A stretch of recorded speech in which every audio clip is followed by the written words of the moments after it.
I am a firm believer that infants have much more power over us than we realize. They say one flame can conquer the greatest darkness, but how about one child's cry in the middle of silent prayer? Or that one fussy baby on the airplane on your last 3-hour flight? I still remember what it was like to travel with my kids when they were little, so I like to think that I have a fairly decent reserve of empathy for those parents. But on a recent trip, I could tell that the gentleman sitting next to me did not have that same reserve. From a few rows behind us, it started up as just the occasional whine, and then before we knew it, it was just a flat-out, all-out, belted-out wail. I mean, if you're gonna do it, you might as well do it, right? I offered up a silent prayer for whoever it was, mother, father, grandparent, who was caring for that little one.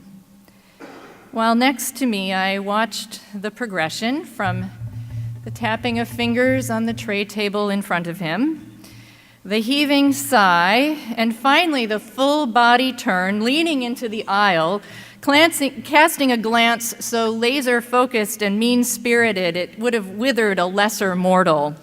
But because the child could neither see this man nor care less about his discomfort, because this was a baby, for heaven's sakes, what was the point? As if on cue, she cried even more loudly. The man shifted in his seat, turned to me as if I were an ally in battle, and gave me the, "Can you believe this?" look. "Yeah," I said, making him think just for a minute I was on his side. Babies are so lucky. They get to say what the rest of us are thinking anyway, which was at least enough to keep him quiet for the rest of the flight. Babies, infants, evoke a response. Sometimes, like with that man on the airplane, it's our own lack of empathy, our own emotional immaturity that rises to the surface. It didn't take long for my seatmate to appear far more childish than the one who was screaming a few rows back. Sometimes their power is more subtle.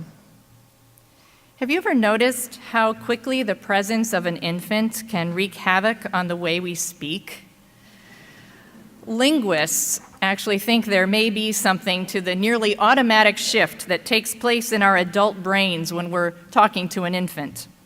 Our vocal pitch rises, sometimes by several octaves. Vowels are unnaturally drawn out. Our pool of available words is reduced to a smattering of our full vocabulary. And the child takes it all in with wide-eyed wonder, her gaze locked in on the overly dramatic rise and fall of our voice. Some scientists suspect this kind of exchange is fundamental to helping that infant form her own ability to speak, suggesting that we're all participating in some instinctive ritual. But I think there's more to it. Babies evoke something in us and from us. My paternal grandfather was a rough and tumble, cigarette dangling from his lips, curly hair, slicked back, white t-shirt kind of guy, from whom I did learn lots of colorful language as a child. But one of my favorite pictures is of him holding me in his arms. He used to call me his favorite granddaughter. I was his only granddaughter. In the picture, his eyes are locked in, and his heart, full of love, is laid out as clear as day. Jesus had that kind of power and more over people even before he was born. The mere mention of Jesus' birth evoked an immediate response from those who heard it. It made Herod shift nervously in his seat and court any ally he could find in what he perceived to be a war waged by news of this soon-to-be-born king. But for many others, maybe for us, the birth of this child into the world lifted the veil on a kind of love, a kind of connection, a kind of truth that pushes past all our filters of language and propriety and custom and brings even the most rough and tumble character among us to our knees. The story of Jesus' birth is really the story of those who hear of it and either reject it, welcome it, or allow themselves to be moved in some way by it. It evokes a response. At least it's meant to. Talk about the kind of power one infant can have. Stargazers from eastern lands packed up and left home just to search him out. Shepherds made their way down the rocky hillside to see this child for themselves. Joseph overcame every doubt he had about Mary and every cultural rule set in place that would have freed him from this so-called burden to welcome this child as his own. And then there's Mary.